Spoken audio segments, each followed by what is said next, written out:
안녕하세요, 코리아그로입니다. 그동안 여러 번 유기물 공급의 중요성에 대해서 말씀드렸는데요. 유기물은 토양의 물리적, 화학적 개선, 그리고 토양의 미생물 증가와 꾸준한 양분 공급으로 정상적인 농사, 성공적인 농사를 위해서 매우 중요합니다. 오늘은 유기물 공급에 대해서 몇 가지 주의해야 할 점에 대해서 알아보도록 하겠습니다. 유기물 공급으로 가장 많이 사용하시는 게 퇴비일 텐데요. 아무래도 퇴비의 가장 큰 문제가 바로 미부숙 퇴비에 의한 문제일 것입니다. 먼저 가스 피해인데요. 정식기가 되면 정말 많은 농가분들께서 가스 피해로 문의를 주시는데요. 이 가스 발생이 심한 경우에는 정식하고 바로 가스 피해가 발생해서 고사되기도 하지만, 가스 발생이 심하지 않은 경우에는 눈에 보이진 않지만 지속적으로 가스가 발생되면서 뿌리를 손상시키고요. 그로 인해서 생육이 불량해지고 또 이 손상된 부위로 각종 병원균의 침투가 쉬워지기 때문에 병 발생 확률도 그만큼 증가하게 됩니다. 그래서 봄에 퇴비를 뿌리시고 피해를 많이 보시는 농가분들은 가을에 미리 퇴비를 뿌려놓기도 하는데요. 물론 좋은 방법인데요. 하지만 이제 미부숙 정도가 심한 경우에는 가을에 살포했다고 하더라도 가을부터 봄철 파종, 정식기까지는 지온이 낮기 때문에 충분히 부숙이 이루어지지 않고 있다가 정식하고 나서 한참 성장하고 있는 도중에 지온이 올라가면서 이 미부숙된 퇴비가 부숙이 진행되기 때문에 가스가 발생되고요. 이때 뿌리를 손상시켜서 정상 생육이 어려워집니다. 그 밖에도 각종 해충, 잡초 발생이 증가하기 때문에 해충이나 잡초 방제에 더욱 어려움이 생기게 됩니다. 유기물의 종류마다 다르겠지만 보통은 짧은 시간이 아닌 긴 시간 동안 서서히 분해가 이루어지면서 양분이 방출됩니다. 가끔 농가분들께서 어떤 업자가 슬러지 퇴비를 무상으로 준다고 써도 되냐고 물어보시는 경우가 있는데요. 물론 큰 문제 없이 사용이 가능할 수도 있겠지만, 검증되지 않은 퇴비를 한번 잘못 쓰시면 몇 년 동안 농사를 망치시는 경우도 있습니다. 그래서 굉장히 주의하셔야 되고, 또 그리고 이제 양분을 지속적으로 방출하기 때문에 이 좋은 퇴비라고 해도 너무 많이 사용하시는 경우에는 문제가 될 수도 있습니다. 이 퇴비를 많이 사용하시는 게 왜 문제가 될까요? 예를 들어서 고추의 질소 공급량으로 알아보겠습니다. 이 밭의 상태에 따라서 시비해야 하는 양은 다르겠지만, 이 표준 시비량을 기준으로 보면 퇴비는 우분 기준으로 2톤을 넣고요. 비료로 밑거름, 웃거름을 하면 고추에 필요한 총 질소량은 20.8kg입니다. 하지만 농가분들이 300평의 퇴비를 2톤만 넣으시는 경우가 많이 없죠. 더 많이 넣으시는데요. 보통 이제 15톤 차 한 대로 이렇게 넣으시는 경우도 생기는데, 이렇게 퇴비를 넣으시면 총 질소가 32.5kg으로 질소의 투입량이 훨씬 늘어나게 됩니다. 그리고 또 표에서 보시다시피 1년차부터 5년차까지 계속해서 질소가 방출되기 때문에 매년 많은 퇴비를 넣으시면 넣을수록 질소가 더욱더 과다하게 공급되게 되는 건데요. 물론 퇴비를 많이 넣으시면 인산가리도 많이 공급이 되지만 상대적으로 질소는 인산가리보다 흡수가 더 잘 되기 때문에 퇴비를 너무 많이 하시면 질소가 과잉으로 흡수되면서 웃자라고 연약하게 자르고요. 이 생식 성장이 제대로 되지 않아서 열매가 적게 달리고 품질이 떨어지게 됩니다. 그리고 또 질소 과잉은 병 발생도 증가시키고요.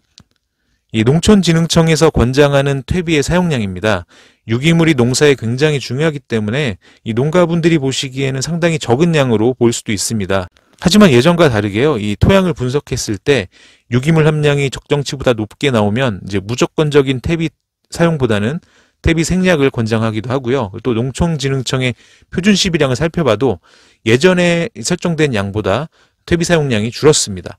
이 미부숙된 퇴비를 그것도 많이 사용하시는 농가분들이 굉장히 많이 있습니다. 그래서 농사에 매우 중요한 유기물 공급은 양질의 퇴비를 적정량 사용하시는 게 좋겠습니다. 토양이 딱딱하고 물 빠짐이 좋지 않은 토양은 이 가축분 퇴비보다는 거친 유기물을 넣고 깊이 가리를 하시는 게 좋은데요. 그래서 많은 농가분들이 토양에 볏짚이나 왕겨를 투입하시곤 합니다. 하지만 이러한 유기물을 공급했다고 해서 땅이 무조건 잘 개량되는 것은 아닙니다. 이 유기물이 투입되고 미생물이 분해를 해야 토양 개량이 되는 것인데요.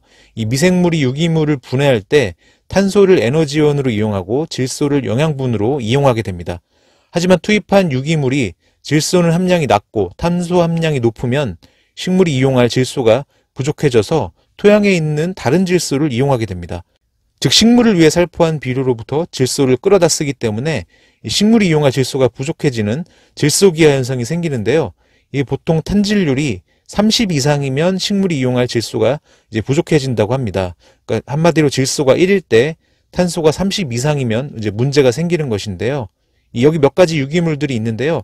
탄질률이 낮은 알파파는 토양에서 빠르게 분해되는 데 반해 질소가 낮고 탄소가 높은 볏짚이나 톱밥은 분해하는 데 시간이 상당히 오래 걸립니다.